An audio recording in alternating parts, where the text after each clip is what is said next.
নমস্কার। দেখুন আজকের এই প্রোগ্রামে দুটো ভাইটাল পয়েন্ট নিয়ে আলোচনা করব। একটা হচ্ছে রটন্তী কালী পুজো আর একটা হচ্ছে কি মৌনী অমাবস্যা। দেখুন রটন্তী কালী পুজোর পরের দিনই কিন্তু মৌনী অমাবস্যা পালিত হয় এবং এই মৌনী অমাবস্যা কিন্তু মানে অত্যাধিক জাগ্রত অবস্থায় থাকে দশম মহাবিদ্যা। আপনারা এই দিন যে ক্রিয়াটাই করুন শাস্ত্রমতে বলা হয়েছে সেই ক্রিয়া কিন্তু ফলপ্রসূ হয়। কারোর ক্ষেত্রে তাড়াতাড়ি হয়, কারোর ক্ষেত্রে দেরি হয়। সুতরাং এরকমই কিছু ক্রিয়া সম্পর্কে আপনাদেরকে বলবো যার ফলে জীবনে সুখ, শান্তি, সমৃদ্ধি, অ্যাবেন্ডেন্স, সাকসেস এগুলো কিন্তু লাভ করতে পারেন। আচ্ছা, দেখুন ১৭ই জানুয়ারি হচ্ছে শনিবার দিন রটন্তী কালী পুজো অনুষ্ঠিত হচ্ছে এবং ১৮ই জানুয়ারি হচ্ছে রবিবার দিন। এদিন কিন্তু মৌনী অমাবস্যা পালিত হবে। সুতরাং আপনাদের প্রত্যেকের উদ্দেশ্যে বলবো যে এই পার্টিকুলার দুটো দিন আপনারা কিন্তু হাতছাড়া করবেন না। যে কয়েকটি রেমেডি দিব এগুলো করলে 100% জেনে রাখুন মায়ের কৃপাদৃষ্টি পাবেন। জীবন থেকে সমস্ত অবস্টাকেল, বাধা, বিপত্তি, অর্থকষ্ট, দরিদ্রতা, সাংসারিক অশান্তি 100% আপনাদের জীবন থেকে দূরীভূত হবে। যাই হোক, আপনারা যারা আজকে এই অনুষ্ঠানটি দেখছেন তাদের কাছে আমি অনুরোধ করবো ভিডিওটি ভালো লাগলে লাইক, কমেন্ট, শেয়ার করতে ভুলবেন না। চ্যানেল সাবস্ক্রাইব করে রাখবেন। আর একটি ছোট্ট অনুরোধ, আপনারা যারা মাকে বিশ্বাস করেন অবশ্যই কমেন্টে জয় মা কালী লিখে যাবেন। এতে আমরা সত্যি অনুপ্রাণিত হব। যাই হোক, আপনাদের জন্য খুব কষ্ট করে ভিডিওগুলো আমি নিয়ে আসি, পারলে চ্যানেলটা সাবস্ক্রাইব করে রাখবেন। আচ্ছা দেখুন, প্রথমত আপনাদেরকে আমি রটন্তী কালী পুজোর যে সময়সূচিটা রয়েছে সেটা আপনাদেরকে প্রথমে আমি জানিয়ে দিই। এক্ষেত্রে দেখুন সমস্ত কালী পুজো অমাবস্যাতে হলেও একমাত্র ব্যতিক্রম যে এই রটন্তী কালী পুজো কিন্তু অমাবস্যায় হয় না, হয় কখন? চতুর্দশী তিথিতে কিন্তু এই কালী পুজো সম্পাদন হয়। এবং এই চতুর্দশী তিথিটা কখন শুরু হচ্ছে? ১৬ই জানুয়ারি শুক্রবার রাত ১০টা ৩২ মিনিট থেকে এবং এই তিথি সমাপ্ত হচ্ছে ১৭ই জানুয়ারি শনিবার মধ্যরাত্রি ১২টা ১৩ মিনিটে। তাহলে বুঝতে পারলেন যে চতুর্দশী তিথিটা কতক্ষণ থাকছে এবং কখন থেকে শুরু হচ্ছে। আচ্ছা, এরপর আপনাদেরকে বলছি আমি যে রটন্তী কালী পুজোতে নিশি পালন করা হয়। তো এই নিশি পালনটা কখন করবেন সেটা কিন্তু অবভিয়াসলি ১৭ই জানুয়ারি শনিবার দিন সন্ধ্যা ৫টা ৮ মিনিট থেকে শুরু করে সন্ধ্যা ৬টা ৪৪ মিনিট পর্যন্ত। এবং এই রটন্তী কালী পুজোর অমৃত যোগের সময়সূচি হচ্ছে সকাল, ঠিক আছে, ১৭ই জানুয়ারি সকাল ৯টা ৪৫ মিনিট থেকে দুপুর ১২টা ৫৭ মিনিট পর্যন্ত। এটা কিন্তু একটা রটন্তী কালী পুজোর মানে খুব শুভ সময়, অমৃত সময় বলা হয়। এছাড়াও পুজো করার, রটন্তী কালী পুজো করার সর্বশ্রেষ্ঠ যেটা শুভ সময় সেটা হচ্ছে সন্ধ্যা ৭টা ৫৮ মিনিট থেকে রাত ১০টা ৩৩ মিনিট পর্যন্ত। দেখুন যাদের জীবনে প্রচন্ড ট্রাভেল রয়েছে, বিশেষ করে স্বামী স্ত্রীর মধ্যে বনিবনা নেই, স্বামী স্ত্রীর মধ্যে অশান্তি রয়েছে, দাম্পত্য জীবনের প্রবলেমস রয়েছে, তারা কি করবেন? তারা এদিন একটি কাজ করুন, ১০৮টি জবা ফুল দিয়ে একটি মালা তৈরি করুন এবং নিজে হাতে সেটি পরিয়ে দেন। আপনার সামনাসামনি যদি কোনো মন্দির থাকে, মায়ের কোনো মন্দির থাকে, সেই মন্দিরে যান, মায়ের একটু পুজো দিয়ে আসুন ফুল ফল দিয়ে এবং মাকে এটি নিজে হাতে মালাটি পরিয়ে দেন বা কোনো ব্রাহ্মণকে দিয়েও পরিয়ে দিতে পারেন, অসুবিধা কিছু নেই। এর ফলে কি হয়? সমস্ত অবস্ট্রাকেল, বাধা বিপত্তি কিন্তু জীবন থেকে দূরীভূত হয়। আচ্ছা, এইটা গেল রটন্তী কালী পুজোর সময়সূচি। এরপর রটন্তী কালী পুজোর পরের দিনই অর্থাৎ ১৮ই জানুয়ারি রবিবার দিনই কিন্তু মৌনী অমাবস্যা পালিত হচ্ছে।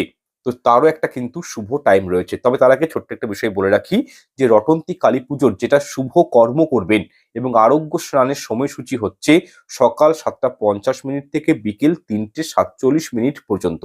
দেখুন রটন্তী কালী পুজো যেহেতু ১৭ তারিখ আমাদের এবছর পালিত হবে, সেক্ষেত্রে শাস্ত্র বলছে যে এই দিন গঙ্গা স্নান করলে যারা বিশেষ করে রোগে পীড়িত, যাদের একটু যদি ঠান্ডা লেগে যায়, রোগ জ্বালায় ভুগছেন, তারা যদি এই দিন গঙ্গা স্নান করেন তাহলে কিন্তু সমস্ত রোগ থেকে মুক্তি পাওয়া যায়। সুতরাং আরোগ্য স্নানের সময়টা হচ্ছে ১৭ই জানুয়ারি ৭টা ৫০ থেকে সকাল ৭টা ৫০ মিনিট থেকে বিকেল ৩টে ৪৭ মিনিট পর্যন্ত। এবং মৌনী অমাবস্যার সময়সূচি হচ্ছে আগামী ১৮ই জানুয়ারি। যেহেতু রটন্তী কালী পুজোর পরের দিনই মৌনী অমাবস্যা হচ্ছে, তাহলে এর সময়সূচি হচ্ছে ১৮ই জানুয়ারি রবিবার এবং অমাবস্যা তিথি শুরু হচ্ছে ১৭ই জানুয়ারি শনিবার রাত্রি ১২টা ১৩ মিনিটে এবং অমাবস্যা তিথির শেষ হবে ১৮ই জানুয়ারি রবিবার রাত্রি ১টা ৩০ মিনিটে। এবং এই দিন অর্থাৎ মৌনী অমাবস্যার যেটা অমৃতযোগ সময় রয়েছে সেটা হচ্ছে ১৮ই জানুয়ারি সকাল ৭টা ১ মিনিট থেকে শুরু করে সকাল ১০টা পর্যন্ত। আবার একটি অমৃতযোগ পেয়ে যাবেন, সেটা হচ্ছে সন্ধ্যে ৭টা ৪ মিনিট থেকে রাত্রি ৮টা ৪৮ মিনিট পর্যন্ত। এছাড়াও মৌনী অমাবস্যার মহেন্দ্রক্ষণ যোগের সময় থাকছে ১৮ই জানুয়ারি সকাল ৭টা ১ মিনিট থেকে শুরু করে দুপুর 12টা 58 এবং 12টা 58 থেকে পেয়ে যাচ্ছেন দুপুর 1টা 42 পর্যন্ত। এবং রাত্রিবেলাতেও একটা কিন্তু মহেন্দ্রক্ষণ যোগ পাবেন মৌনী অমাবস্যা ক্ষেত্রে। তো সেক্ষেত্রে হচ্ছে রাত 12টা 17 থেকে রাত 3টে 42 পর্যন্ত। তাহলে বুঝতেই পারছেন রটন্তী কালী পুজো এবং মৌনী অমাবস্যার সমস্ত পূর্ণাঙ্গ সময়সূচি কিন্তু আপনাদেরকে আমি এই ভিডিওতে প্রোভাইড করে দিলাম। যদি কোথাও অসুবিধা হয় আপনারা আমাকে হোয়াটসঅ্যাপ করে নিতে পারেন, আপনাদেরকে আমি টাইম শিডিউলটা হোয়াটসঅ্যাপে পাঠিয়ে দেবো। যাই হোক, এরপর কিছু স্পেশাল রেমেডি আপনাদেরকে প্রোভাইড করে দিচ্ছি, আপনারা এগুলো করে দেখুন। নতুন বছরে আপনাদের জীবনটাই কিন্তু পাল্টে যাবে একমাত্র মায়ের কৃপায়। নাম্বার 1, মৌনী অমাবস্যার দিন ফুলযুক্ত একটি, ঠিক আছে, সরি 21টি লবঙ্গ এবং 3টি কর্পূর অবশ্যই গৃহে ধুনুচির মধ্যে জ্বালান। সন্ধ্যার সময় কাজটি করুন এবং সেই ধোঁয়া প্রত্যেকটা রুমে, ঠাকুর ঘরে, সব জায়গাতে আপনারা ছড়িয়ে দিন। এর ফলে জীবনে আপনাদের গুড লাক আসবে, পজিটিভিটি আসবে এবং সব দিক থেকে ভালো থাকার একটা আপনারা কিন্তু ওয়ে বা রাস্তা খুঁজে পাবেন। আচ্ছা, সেকেন্ড নাম্বার রেমেডিটা আপনাদেরকে যেটা বলবো আমি, এই দিন সন্ধ্যার সময় অর্থাৎ প্রদোষকালে আপনারা কি করবেন, আপনাদের যে ঠাকুর ঘর রয়েছে, আপনাদের যে হোম টেম্পল রয়েছে, সেই হোম টেম্পলেতে আপনাদের নর্থ ইস্টে যে তুলসী মঞ্চ রয়েছে এবং সদর দরজায় তিলের তেলের প্রদীপ কিন্তু অবশ্যই জ্বালান। এই দিন কিন্তু তিলের তেলের প্রদীপ ঠাকুর ঘরে, সদর দরজাতে এবং কি তুলসী মঞ্চে মানে প্রদান করলে কি হয়, অমাবস্যার যে একটা নেগেটিভ এনার্জি সেটা কিন্তু আপনাদের জীবন থেকে আস্তে আস্তে দূরীভূত হয়ে যাবে এবং ঘরের মধ্যে পজিটিভ এনার্জিগুলো কিন্তু উত্তরোত্তর বৃদ্ধি পাবে। এবং এই ক্রিয়াটি আপনারা প্রত্যেকটা অমাবস্যার দিন করতে পারেন। 3 নাম্বার পয়েন্ট হচ্ছে রটন্তী কালী পুজোর দিন এবং মৌনী অমাবস্যার রাতে, ঠিক আছে, কোনোভাবেই হাজব্যান্ড ওয়াইফ কিন্তু রিলেশনশিপ রাখবেন না। শাস্ত্র মতে বলা হয়েছে এই দিনে যদি কোনো সন্তান জন্মগ্রহণ করেন বা এই রিলেশনশিপ হওয়ার কারণে যদি কোনো সন্তান আসেন ভবিষ্যতে, তো সেক্ষেত্রে তাকে কিন্তু সারা জীবন বিভিন্ন ট্রাভেল, শারীরিক সমস্যা, অর্থনৈতিক সমস্যা ফেস করতে হয়। সুতরাং অমাবস্যা বা এই কালী পুজোর দিন কিন্তু কখনই আপনারা এই কাজগুলো করবেন না। আচ্ছা, 4 নম্বর বিষয়টা হচ্ছে রটন্তী কালী পুজো এবং মৌনী অমাবস্যার দিন কারোর সাথে ঝুট ঝামেলা অশান্তি করবেন না, নিজের মাতা পিতার সঙ্গে ঝামেলা করতে যাবেন না, বাদ বিবাদে জড়িয়ে পড়বেন না। এই একটি কর্ম করলে কি হয়, আপনাদের পূর্বপুরুষেরা, আপনাদের যারা এনসেস্ট্রাল রয়েছে তারা কিন্তু অত্যন্ত রাগান্বিত হন এবং অভিশাপ দেন। সুতরাং এদিন দান ধ্যান করুন ঠিক আছে, কিন্তু কি কোনোভাবেই বাকবিতণ্ডা বা মানে অশান্তিতে জড়িয়ে পড়বেন না। এছাড়াও এই মৌনী অমাবস্যার দিন আপনার বাড়ির প্রত্যেকটা সদস্যদেরকে একটা ছোট্ট ক্রিয়া করতে বলবো। আপনারা করে দেখুন, চমৎকার রেজাল্ট পাবেন। একটা পাকা কুমড়ো কিনে নিয়ে আসবেন এবং ঘরে ধরুন আপনার 5 জন সদস্য রয়েছে, 2 জন সদস্য রয়েছে বা 10 জন, ডাজন্ট ম্যাটার, আপনারা তাদেরকে ওই পাকা কুমড়োটাকে স্পর্শ করতে বলুন এবং সেই কুমড়োটা বাড়ির যে কোনো একজন সদস্য একটা যে কোনো মন্দিরে গিয়ে দিয়ে চলে আসুন। কি হয়, ঘরে যতজন সদস্য রয়েছে সবাইকার দুর্ভাগ্য কিন্তু একটা টোটকাতে কেটে যাবে। আপনারা করে দেখুন, সমস্ত দুর্ভাগ্য থেকে মানে আপনারা রেহাই পেয়ে যাবেন। এই দিন যদি পারেন অবশ্যই শিবলিঙ্গের পূজা অর্চনা করবেন। বাড়িতে সবাইকার শিবলিঙ্গ রয়েছে, শিবলিঙ্গের বিশেষ পূজা অর্চনা করবেন। আর একটা বিষয়, অমাবস্যা চলাকালীন কিন্তু তুলসী পত্র চয়ন করতে নেই। সুতরাং আমি পুনরায় রিমাইন্ড করে দিচ্ছি, অমাবস্যা লাগার আগে, ঠিক আছে, আপনারা তুলসী পত্র চয়ন করে রাখবেন। এতে কিন্তু আপনাদের জন্য ভালো। তুলসী পত্র চয়ন করতে নেই অমাবস্যাটা হয়ে গেলে। এই দিন যদি পারেন, অর্থাৎ রটন্তী কালী পুজো এবং মৌনী অমাবস্যার দিন যদি পারেন, শিবলিঙ্গে কাঁচা দুধ, বেলপত্র, কালো তিল দিয়ে শিবজির অভিষেক করুন। কি হয়, আর্থিক সুখ জীবনে প্রাপ্তি হয়। শুধু তাই নয়, বহু দোষ আপনাদের জীবন থেকে খণ্ডন হয়ে যাবে। এবং সকালে উঠে আপনারা কি করবেন, রটন্তী কালী পুজো এবং মৌনী অমাবস্যার দিন আপনাদের মেন কাজ হচ্ছে সকালে ঘুম থেকে উঠে স্নানের জলে কালো তিল ফেলে স্নান করবেন। তবে অনেকেই বলতে শুনেছি যে স্নানের জলে অল্প করে গঙ্গা জল মিশিয়ে স্নান করতে, এটা ঠিক নয়। আপনারা স্নান করে উঠে নিজের গায়ে অল্প করে গঙ্গা জল ছিটিয়ে নেবেন, এটাও কিন্তু হয়। মৌনী অমাবস্যার সব থেকে বড় কাজ কি, দেখুন, যেহেতু 2026টা সূর্যের বছর, পুনরায় বলছি এই বছরটা কিন্তু রবি প্ল্যানেট রুল করছে। তো সেক্ষেত্রে আপনাদের এই দিনের সর্বশ্রেষ্ঠ কাজ হচ্ছে সূর্যদেবকে জল অর্ঘ্য প্রদান করা এবং যখন সূর্যদেবকে জল অর্ঘ্য দিবেন, একটি স্পেশাল মন্ত্র আপনাদেরকে দিচ্ছি, এটা কিন্তু পাঠ করবেন। মন্ত্রটা আপনারা 9 বার, 11 বার বা 108 বার পাঠ করতে পারেন। মন্ত্রটি হচ্ছে ওম আদিত্য বিদ্মহে দিবাকরায় ধীমহি তন্ন সূর্য প্রচোদয়াৎ। এটি হচ্ছে সূর্য গায়ত্রী মন্ত্র। প্রত্যেকেই এটা পাঠ করতে পারেন। অনেকেই প্রশ্ন করেন যে স্যার 10টা 12টার দিকে কি সূর্যদেবকে জল দেওয়া যায়? আজ্ঞে না, কখনোই দিবেন না, কোনো এফেক্ট পড়ে না জন্মকুণ্ডলিতে। সূর্যকে যদি জল দিতেই হয়, সেক্ষেত্রে আমি প্রত্যেককেই বলবো সকাল ভোর যেটাকে বলা হয় ব্রহ্ম মুহূর্ত ৩টে থেকে ৪টে, সেটা যদি না পারেন সেক্ষেত্রে ৫টা থেকে ৬টা, সেটাও যদি না পারেন সেক্ষেত্রে ৬টা থেকে ৭টার মধ্যে অন্তত আপনাদেরকে কিন্তু সূর্যদেবকে জল অর্ঘ্য দিতে হবে। এর ফলে কি হয়, জন্মছকে আপনাদের সূর্য স্ট্রং হবে, সান প্ল্যানেট স্ট্রং হবে, যার ফলে জীবনে সুখ শান্তি সমৃদ্ধি মান যশ খ্যাতি মনের মতন চাকরি ব্যবসায় উন্নতি এগুলো কিন্তু প্রাপ্তি করতে পারবেন, 100% পারবেন। এছাড়াও রটন্তী কালী পুজো বা মৌনী অমাবস্যার দিন যদি আপনাদের ঘরে গোমাতা চলে আসে, কুকুর যদি চলে আসে রুটি মিষ্টি খাওয়ান, কাক যদি চলে আসে গাঠিয়া বা নিমকি খাওয়ান, কি হয়, রাহু কেতু শনির কুদৃষ্টি থেকে রক্ষা পাবেন, 100% পাবেন। বিশেষ করে যারা মেষ রাশির মানুষজন রয়েছেন, যাদের শনিবার জন্ম, তারা এই ক্রিয়াটি অবশ্যই করুন। দেখুন মেষ রাশির উপর কিন্তু ছায়াসাথী চলছে বর্তমানে, তো সেক্ষেত্রে আপনারা কিন্তু অবশ্যই উপায়টি করবেন, এবং যাদের শনিবার দিন জন্ম তারা তো 100% উপায়টি করবেন। বিশেষ করে যারা মানে এই ক্রিয়াটি দেখুন কি হয়, রটন্তী কালী পুজো এবং মৌনী অমাবস্যার দিন, ঠিক আছে, কোনো কিন্তু মাঙ্গলিক কর্ম করা হয় না। কিন্তু আপনারা যখন এই গরু বা কুকুরকে রুটি মিষ্টি খাওয়াচ্ছেন, তার মানে কি হচ্ছে, শনিদেব প্রসন্ন হচ্ছে, এবং শনিদেবের দুটো কিন্তু হাত, একটা হচ্ছে রাইট হ্যান্ড হচ্ছে রাহু এবং লেফট হ্যান্ড হচ্ছে কেতু।